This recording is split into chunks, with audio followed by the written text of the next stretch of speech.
नमस्कार साथियों, स्वागत है आपका एक नई महत्वपूर्ण जानकारी के साथ में। भारत के नए चीफ जस्टिस रामकृष्ण गवई को बनाया जाएगा। ये भारत के 52वें मुख्य न्यायाधीश होंगे। वर्तमान में भारत के मुख्य न्यायाधीश संजीव खन्ना जी हैं। वो 51वें मुख्य न्यायाधीश थे। अब 52वें मुख्य न्यायाधीश जस्टिस भूषण रामकृष्ण गवई होंगे। ये देश के दूसरे दलित चीफ जस्टिस होंगे। इनसे पहले भी एक चीफ जस्टिस बने थे 2007 में। उसके बाद ये 2025 में दलित समाज से दूसरे चीफ जस्टिस बनेंगे। इनका कार्यकाल 7 महीने का होगा। 14 मई को काम संभालेंगे। इनकी सिफारिश कानून मंत्रालय को कर दी गई है। यह सिफारिश भारत के वर्तमान सीजीआई कानून मंत्रालय के कहने पर करता है। अब ये रहे चीफ जस्टिस बीएस गवई जी, और ये इनके अपने परिवार के साथ में, ये इनका बेटा है, ये इनकी लड़की है और ये इनकी पत्नी है। यहाँ पर देख सकते हैं, ये इनकी तस्वीर है। अब देखते हैं आगे चर्चा में क्यों है। मौजूदा सीजीआई संजीव खन्ना का कार्यकाल 13 मई को खत्म हो रहा है। ऐसे में दूसरा नया भारत का न्यू चीफ जस्टिस चुनना होगा। ऐसे में कानून मंत्रालय के द्वारा इनसे नाम मांगा गया और वरिष्ठता सूची में सबसे ऊपर होने के कारण इनका नाम भारत के वर्तमान जो मुख्य न्यायाधीश है संजीव खन्ना जी के द्वारा सुझाया गया है।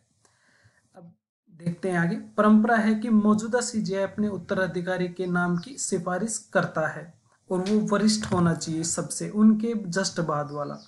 ऐसे में कानून मंत्रालय से ऐसा करने का आग्रह किया जाता है। जब कानून मंत्रालय कहता है तो ऐसा किया जाता है, तब जाकर इनके नाम की आगे सिफारिश होती है।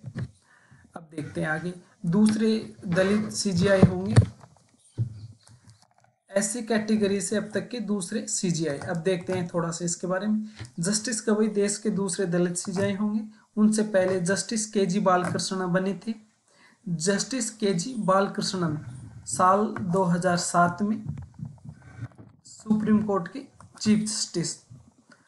अब गवई के 2-3 ऐतिहासिक फैसले देख लेते हैं। इनमें से मोदी सरकार के जो 2016 में डिमोनेटाइजेशन के फैसले को इन्होंने बरकरार रखा और चुनावी बॉन्ड को असंवैधानिक घोषित करना भी इसमें शामिल रहा है। जस्टिस गवई के बाद जस्टिस सूर्यकांत वरिष्ठता सूची में आते हैं, अर्थात इनके बाद जो भारत के नए चीफ जस्टिस बनेंगे वो होंगे जस्टिस सूर्यकांत।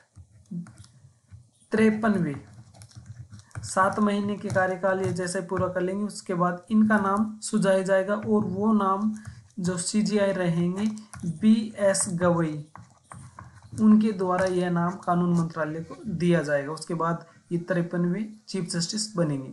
संभावना है कि उन्हें 53वां चीफ जस्टिस बनाया जाएगा। जो परंपरा रही है उसके अनुसार तो यही होगा। अगर परंपरा टूटती है तो फिर कोई और बनेगा। अब देखते हैं आगे इन्होंने अपने कानूनी करियर की शुरुआत कैसे की। जस्टिस गवई का 24 नवंबर 1960 को महाराष्ट्र के अमरावती में जन्म हुआ। उन्होंने 1985 में कानूनी करियर की शुरुआत की। 87 में बॉम्बे हाई कोर्ट में स्वतंत्र प्रैक्टिस शुरू कर दी। 87 से 1990 तक बॉम्बे हाई कोर्ट में वकालत की। 1992 में 92 से 1993 तक बॉम्बे हाई कोर्ट की नागपुर बेंच में सहायक सरकारी वकील और एडिशनल पब्लिक प्रोसिक्यूटर के रूप में नियुक्त हुए। 14 नवंबर 2003 को बॉम्बे हाई कोर्ट के एडिशनल जज के रूप में प्रमोट हो गए। यहाँ से 12 नवंबर 2005 को बॉम्बे हाई कोर्ट के परमानेंट जज बने। 12 नवंबर 2005 को बॉम्बे हाई कोर्ट के परमानेंट जज बन गए थे। करियर में यह था। अब देखते हैं इनके 2-4 ऐतिहासिक फैसले जो फेमस है। गुजरात में इन्होंने कहा था कि भरोसा हटा तो भीड़ का न्याय अपनाने लगेंगे लोग। देखते हैं जस्टिस गवई 19 अक्टूबर को गुजरात के अहमदाबाद में न्याय अधिकारियों के वार्षिक सम्मेलन में शामिल हुए। उन्होंने कहा था कि पद पर रहते हुए और शिष्टाचार के दायरे से बाहर जज के किसी राजनेता या नौकरशाह की प्रशंसा करने से पूरी न्यायपालिका में लोगों का भरोसा प्रभावित हो सकता है।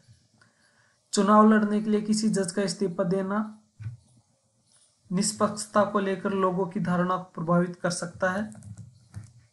जुडिशियल एथिक्स और ईमानदारी ऐसे बुनियादी स्तंभ हैं जो कानूनी व्यवस्था की विश्वसनीयता को बनाए रखते हैं। न्यायपालिका में जनता के विश्वास को बरकरार रखना जरूरी है।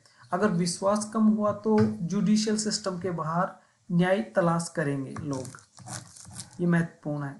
न्याय के लिए लोग शिष्टाचार, भीड़ के न्याय जैसे तरीके अपना सकते हैं। इससे समाज में कानून और व्यवस्था का नुकसान हो सकता है।